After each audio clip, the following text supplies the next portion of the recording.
시청자 여러분 반갑습니다. AI 아나운서 로아가 전하는 딜라이브 AI 위클리 경기입니다. 첫 번째 소식입니다.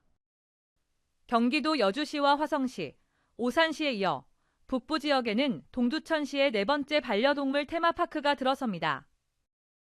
김동연 경기도지사가 경기 북부의 생활 인프라 확충을 위해 관광자원과 연계한 반려동물 복합 문화공간을 만들겠다고 발표한 건데요.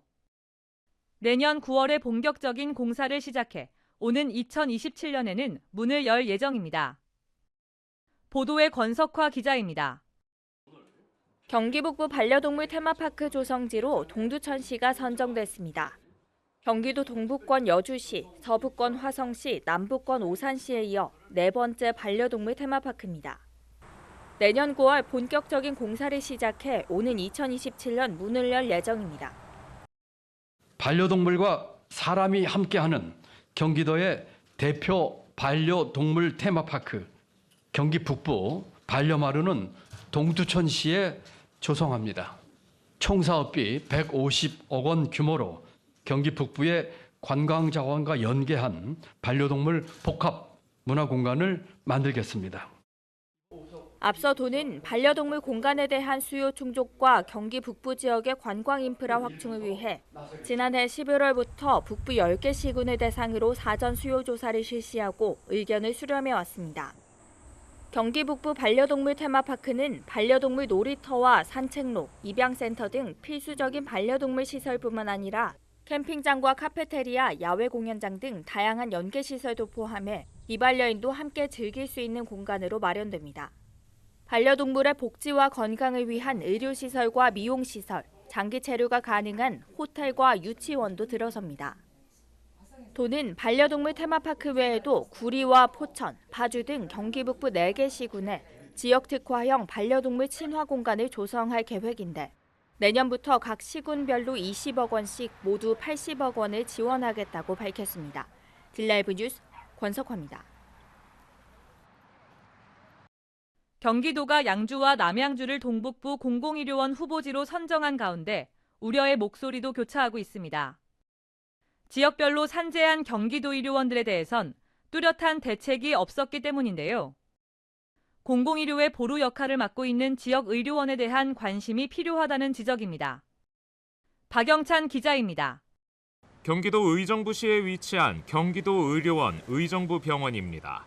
6.25 전쟁 직후였던 1954년 7월 주한미군이 설립한 이후 70년 넘는 세월 동안 경기도 산하의 공공의료기관으로 운영되며 경기 북부 지역민을 위한 병원으로 자리해왔습니다.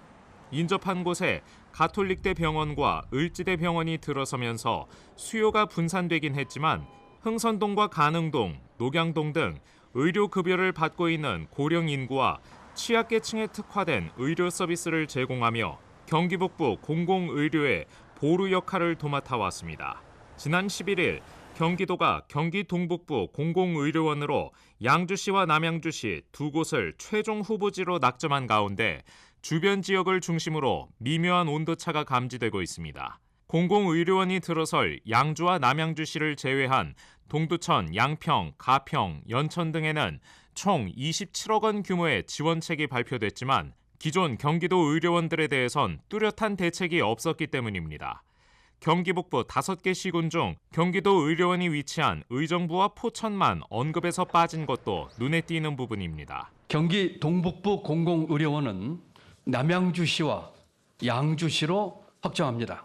동두천, 양평, 가평, 연천 4개 시군에는 경기도 최초로 의료 취약지 거점 의료기관을 지정하고 총 27억 원 이상을 지원합니다. 공공의료원 설립을 위해 넘어야 할 문턱이 산적한 것도 지적되는 부분입니다. 예산에서 최종 승인까지 대정부 차원의 검토가 필요한 사안들로 얽혀있기 때문입니다. 기재부의 예비타당성 조사라든지 보건복지부의 승인이라든지 이런 부분이 지금 걸려 있는 부분이 있어요. 경기도에서 발표했다고 해서 공공의료원이 바로 설립이 된다라고는 볼 수 없는 거고요. 기존에 있는 경기도 6개 병원들에 대한 이제 지원책을 마련하지 않고 경기도의 예산이 사실 새로 짓는 병원에 사실 몰릴 수밖에 없는 거잖아요. 공공의료원 선정 과정에서 불거진 공정성 논란도 짚어볼 부분입니다. 다수의 지자체가 공공의료원 유치 전에 뛰어들었음에도 심사 과정 전반이 비공개됐던 것을 감안하면 납득 가능한 수준의 심사와 결과가 병행됐어야 한다는 지적입니다. 과학적이고 객관적인 데이터를 통해서 이제 선정을 해야 되는데 공정성과 객관성을 위해서 이제 비공개로 이제 심사를 한다는 깜깜이 심사를 한다는 게 가장 큰 문제라고 생각을 합니다. 이런 부분을 해소하기 위해서도 투명하고 공정한 심사가 이루어져야 된다고 봅니다. 경기도는 양주와 남양주에 각각 300개 병상의 공공의료원 설립을 목표로 4달 중 자체 타당성 연구조사 용역을 진행할 계획입니다. 딜라이브 뉴스 박영찬입니다. 파주시는 집중호우로 특별재난지역으로 선포된 법원읍과 적성면, 장단면의 수도요금 일부를 감면한다고 밝혔습니다. 시는 피해 주민의 생활 안정을 돕기 위해 수도요금을 50% 감면하기로 했습니다. 감면 대상은 국가재난관리 시스템에 등록된 특별재난지역 피해가구 약 360곳입니다. 감면 내용은 지난 8, 9월 2개월간 구경별 기본요금을 제외한 수도 사용료의 50%를 감면하는 것으로 9, 10월 고지서에 소급 반영됩니다. 이 시간 준비한 소식은 여기까지입니다. 딜라이브 AI 위클리 경기를 마칩니다. 시청해주신 여러분 고맙습니다.